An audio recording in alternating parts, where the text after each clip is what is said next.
Bienvenue dans ce 20e numéro de Tous Azimuts. Il a horreur de la bien-pensance et du politiquement correct. C'est le chantre de la République et de la Nation. Plusieurs fois ministre sous François Mitterrand et plusieurs fois démissionnaire. Le miraculé de la République et du curare en 1998 est notre invité ce soir. Bonsoir Jean-Pierre Chevènement. Bonsoir. Vous venez nous parler de votre dernier livre, La France est-elle finie, paru chez Fayard. On va en parler longuement. C'est un livre passionnant, très dense et très facile à lire, beaucoup plus facile qu'on pourrait l'imaginer, même si il est rempli de notions de géopolitique, d'économie, beaucoup d'économie. L'économie et la politique, on le verra, ont beaucoup partie liée. Avec nous, Dominique Vallière, qui adore la politique, et ça tombe bien pour vous interroger avec moi. Je vous propose de commencer tout de suite. Allons-y.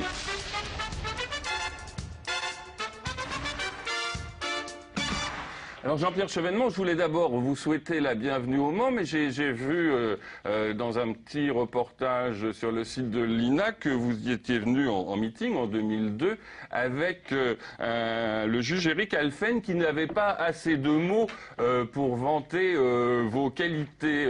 Qu'est-il devenu? Il est toujours avec vous, le juge Alphen? Je l'ai un petit peu perdu de vue. Je dois dire que, vous savez, après 2002, les perspectives n'étaient quand même pas florissantes.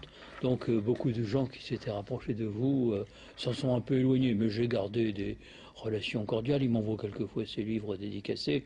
Donc je n'ai pas de mauvaises relations avec lui. Très bien. Je le disais, vous avez été plusieurs fois ministre sous François Mitterrand, dans les gouvernements Mauroy, Fabius, Rocard, Jospin, et vous avez démissionné 3 fois, et la première fois en 1983, avec ce mot qui est resté célèbre: un ministre, ça ferme sa gueule, si ça veut l'ouvrir, ça démissionne.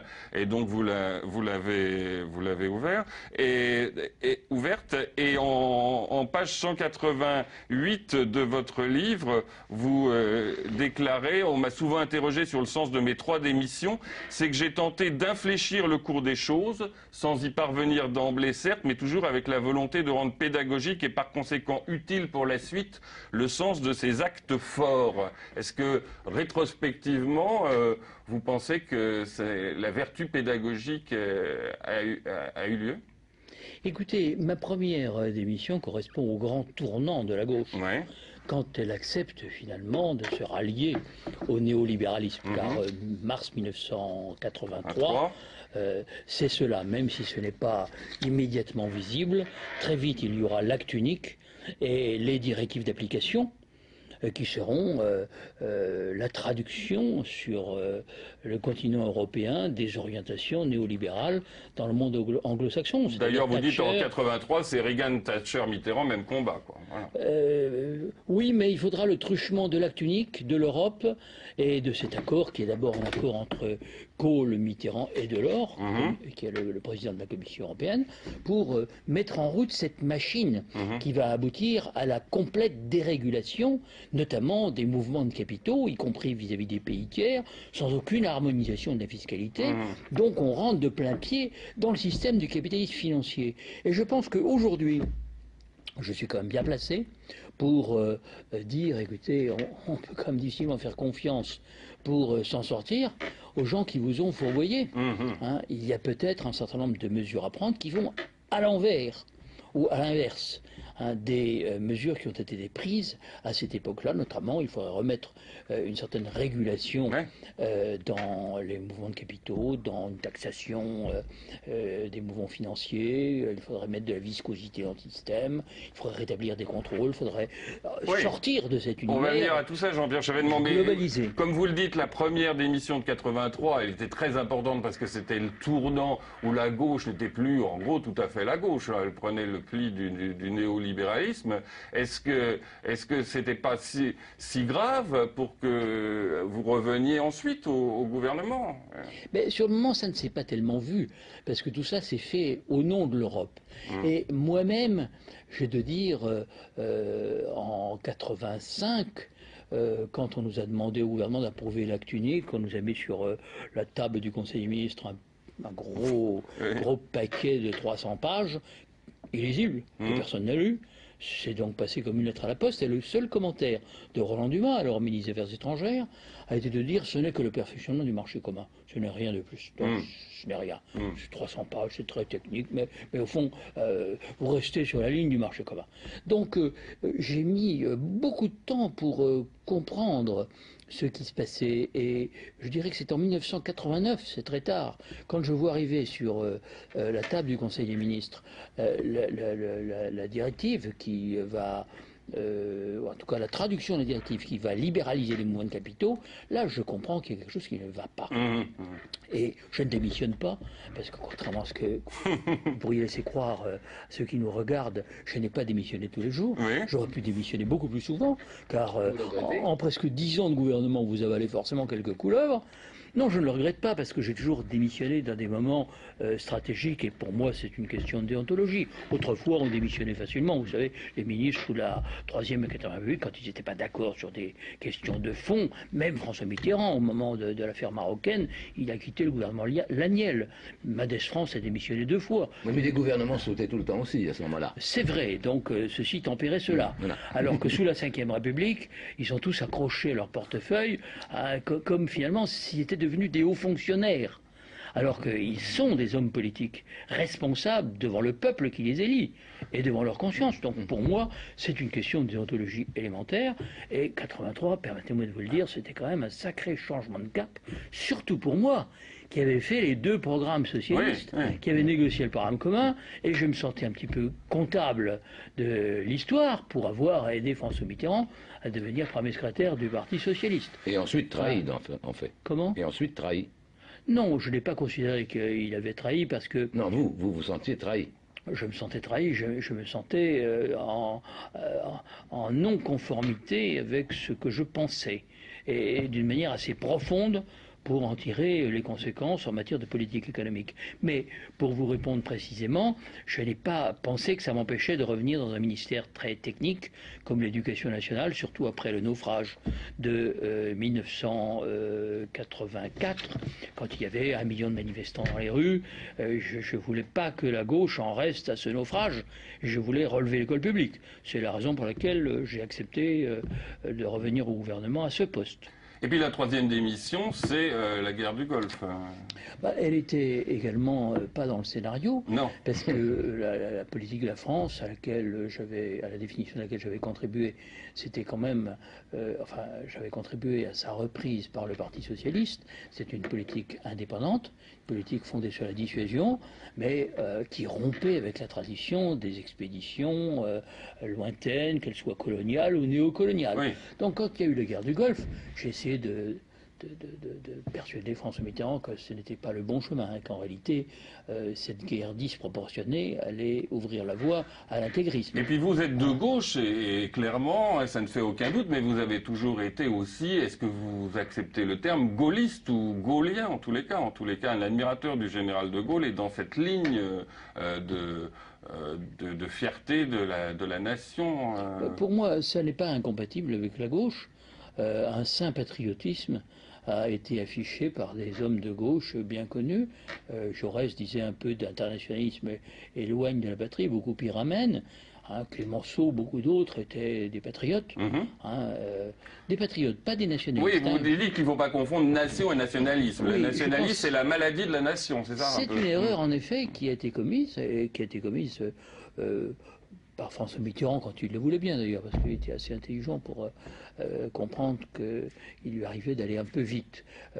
La nation n'est pas le nationalisme. Il disait le nationalisme c'est la guerre. Mais la nation, ce n'est pas la guerre. La nation, c'est la démocratie, c'est la solidarité. La sécurité sociale, c'est une solidarité à l'échelle nationale. La démocratie, pour des raisons culturelles, linguistiques, s'exprime d'abord au niveau des nations. Et l'Europe qu'on a construite contre les nations, théorie de Jean Monnet, que vous connaissez bien, cette Europe-là, elle se fait de manière très technocratique, avec des gens qui ne sont pas élus par le peuple. La Commission, elle définit l'intérêt général, paraît-il, qui nomme les commissaires. Hein, et ces 27 hauts fonctionnaires qui vont définir l'intérêt général, c'est contraire à la théorie républicaine qui veut que l'intérêt général soit défini dans le débat public, par les citoyens eux-mêmes. Il y a un personnage dont vous avez cité le nom tout à l'heure qui lui en prend pour son grade dans votre livre, et on le comprend bien à l'appui de votre thèse, c'est Jacques Delors. Vous écrivez, d'ailleurs vous reconnaissez qu'il avait une cohérence finalement assez rare, mais enfin c'était visiblement pas la bonne, et qu'il était un maître en idéologie, mais pas la vôtre. Et vous écrivez, le discours de Delors est un prêche sans fin pour exhorter les malades à supporter leurs souffrances et les agonisants à se tourner vers la vie céleste que leur réservera, s'ils y croient assez, l'Europe supranationale de demain, encore aujourd'hui menacée par le retour des démons. C'est une citation d'ailleurs, le retour des démons. Oui, entre guillemets. Car Jacques Delors a beaucoup écrit et j'ai repris essentiellement ses textes. Donc je ne l'ai pas, comment dirais-je, crucifié avec... oui, il n'y a pas de procès d'intention, c'est... Voilà. J'ai dit, voilà comment Jacques Delors explique l'acte unique. Il prend Margaret Thatcher à son propre piège en faisant en sorte qu'elle croit, à travers la libération des mouvements de capitaux à l'égard des pays tiers, se situer au cœur même de la construction européenne. Donc je lui ai joué un bon tour.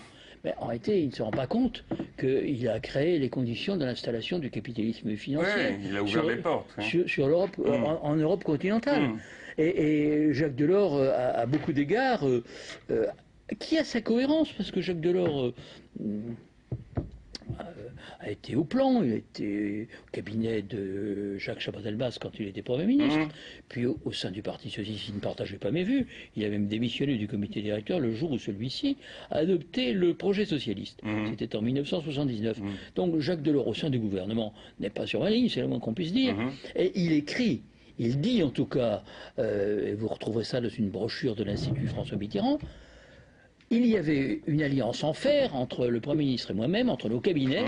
Nous déjeunions ou nous dînions une fois par semaine pour serrer les boulons et au fond démontrer qu'il n'y avait pas d'autre politique possible que celle dont nous étions porteurs. C'est-à-dire une politique finalement très orthodoxe et ce qui a conduit, je dirais, à ce qu'on a appelé ensuite le social-libéralisme. Oui. Et, vous avez quelqu'un qui vous a interrogé récemment sur une chaîne de télévision, je me souviens plus qui, disait que vous étiez très méchant avec François Mitterrand dans ce livre. Moi personnellement, je n'ai pas trouvé que vous étiez particulièrement méchant avec François Mitterrand, mais avec Jacques Delors et avec Pascal Lamy qui est à la tête de l'OMC. Alors, et puis j'aime beaucoup, c'est vraiment écrit d'une manière formidable. J'aime ces deux-là, leur dogmatisme libéral sans peur et sans reproche, tout enrobé qu'ils puissent être de bonne conscience chrétienne moralisante, fait plaisir à voir comme l'archétype d'une totale inconscience, car je ne puis retenir l'hypothèse d'une hypocrisie parfaite qui pourrait s'exercer ainsi à découvert de manière libre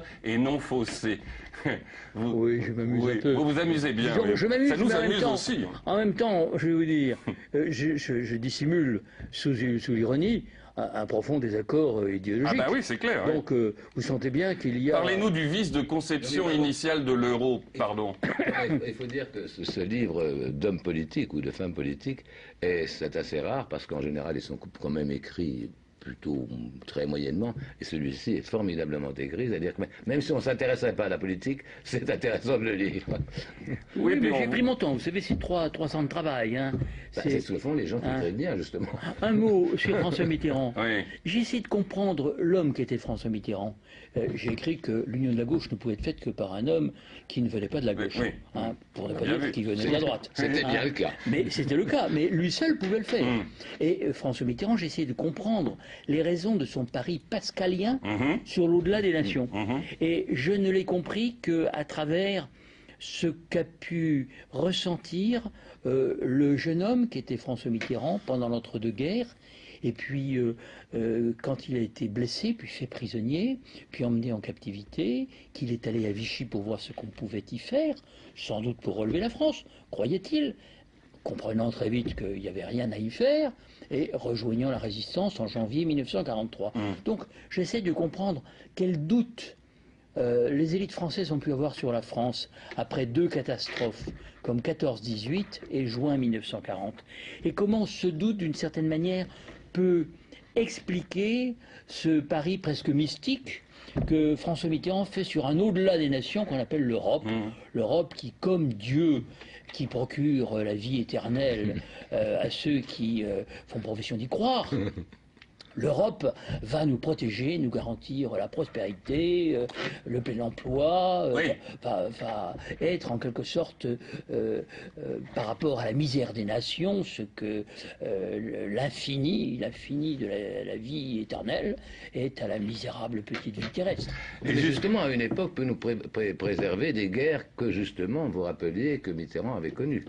Oui, avec une petite erreur quand même, c'est que si nous sommes préservés des guerres depuis 1945, c'est par l'équilibre entre les États-Unis et l'URSS, enfin l'équilibre très rapidement nucléaire, et pas par la vertu de l'Europe. C'est pas l'Europe détruite qui aurait été bien incapable de refaire une guerre après 1945.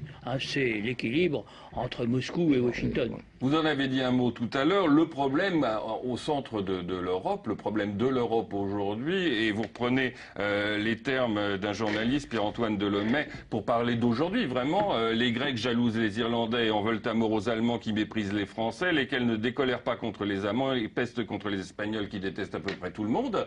Et tout ça, c'est à cause de l'euro, c'est à cause de la politique monétaire. Et comme nous le disions la semaine dernière avec Gérard Mordilla, qui était notre invité à votre place, vous décrivez très bien l'évolution du capitalisme, passé du capitalisme entrepreneurial au capitalisme actionnarial. C'est-à-dire que le capitalisme financier qui est la dérégulation, quoi.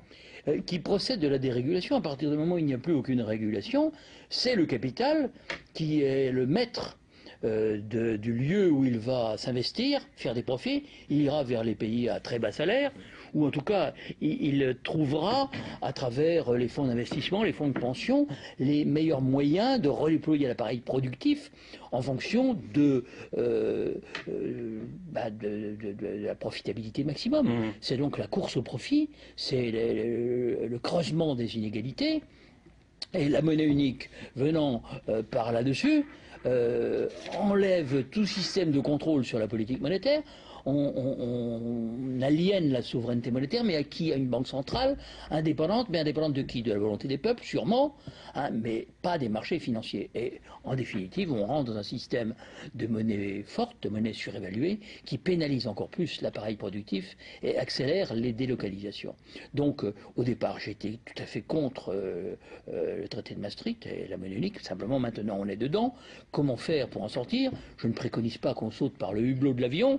Malheureusement, l'avion a décollé, mais je propose qu'on essaye de changer les règles du jeu de l'euro pour faire de la zone euro une zone de croissance, pour faire en sorte que les inégalités structurelles entre les différents pays soient autant que possible compensées, pour faire en sorte que la Banque centrale s'affranchisse des règles idiotes que M. Carlo Topel, le gouverneur de la Banque centrale, a imposées à l'époque au groupe de l'or, puisque tel était son nom, qui réunissait les gouverneurs de banque centrale, pour par exemple acheter les titres de dette publique des États assaillis par la spéculation.